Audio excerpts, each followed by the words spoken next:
Amerika manzaralari dasturining bugungi sonida. Afg'onistonda yangi strategiya.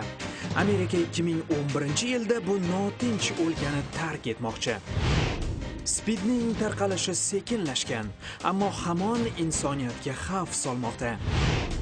Haj ziyoratiga borgan amerikaliklar.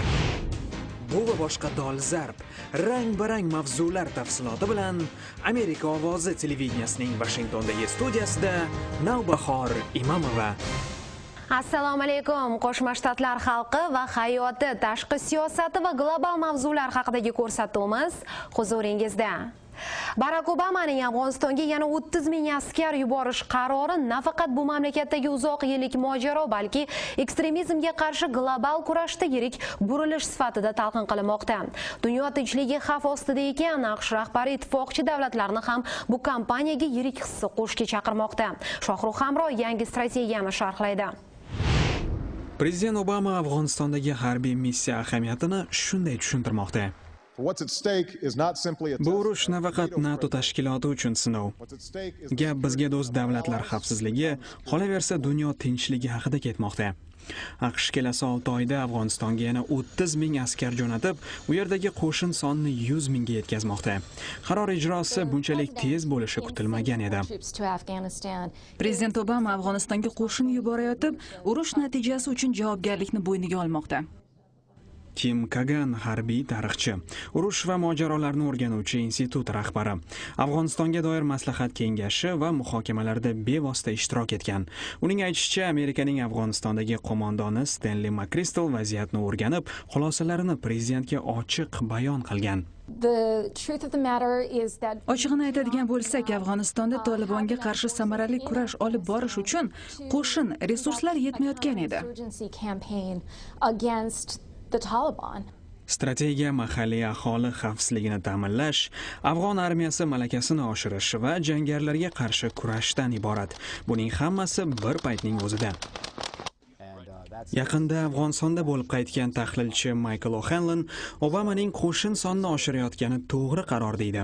Uningcha, keng qamrovli, ham harbiy ham noharbiy omillarni hisobga olgan yondashuvgina g'alabani ta'minlashi mumkin. Qo'mondonlar so'ragan resurslarni ajratmasdan iloji yo'q.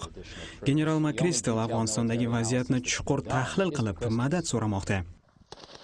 General McChrystal amaldagi strategiyani o'zgartirmasak, urushni boy beramiz deb qayd etib keladi. Biroq missiyani savolga tutayotganlar ham talaygina. Iste'fodagi polkovnik Andrew Basevich urush nima ekanini yaxshi biladi. Hozirda Boston universiteti professori. Bunday harbiy kampaniyalar, deydi u, odatda juda qimmat, uzoq davom etadi. Natijasini baholash qiyin. Andrew Basevich qo'shimcha harbiy kuch 8 yillik urushda burilish yasashiga ishonmaydi.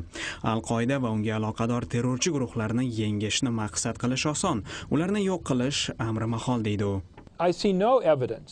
Afg'onistonda biz ko'zlagandek g'alabaga erishdik ham deylik. Shaxsan o'zim bunday bo'lishiga ishonmayman. Jihodchi kuchlarni, bu mafkurani yengish juda murakkab vazifa. Bu harakatlar teskari natija bersa ham ajab emas.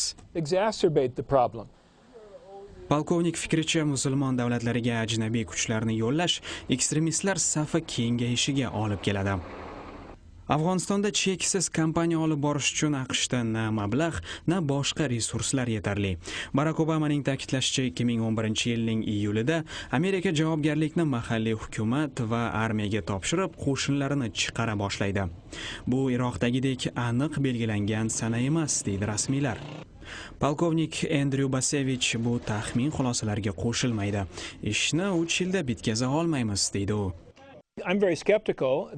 Ko'pchilik vaziyat qanchalik murakkab ekanini anglab yetmayapti. Qo'yilgan vazifalarni vaqt bilan chegaralash to'g'ri emas. Shuni aniq aytishim mumkinki, kelasi 3 yilda nimaga erishganimizni hatto baholash qiyin bo'ladi. Prezident uchun bu navbatdagi jumboq.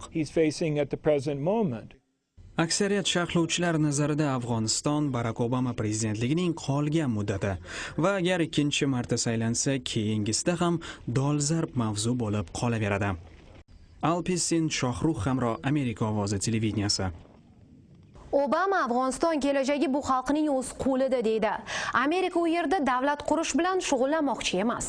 Afg'oniston ichki siyosatiga ham aralashmaymiz. Maqsad xavfsizlikni ta'minlash, bu mamlakat qurolli kuchlarini oyoqqa turg'azish deydi AQSh rahbari. Amerikaning bu mintaqadagi asosiy maqsadi Al-Qoida va Tolibonni yo'q qilish, ekstremistlar solayotgan tahdidni bartaraf etish. Bunga Pokistonning faol ishtirokisiz erisha olmaymiz deydi Obama. Washington Afg'oniston va Pokistonga moliyaviy yordamni oshirishga tayyor. Ammo bu davlatlar o'z navbatida Amerika shartlariga ko'nishi, oshkoralikni ta'minlashi, mablag'ni xalq taraqqiyoti uchun sarflashi hamda tinchlik yo'lida jiddiy qadamlar tashlash lozim.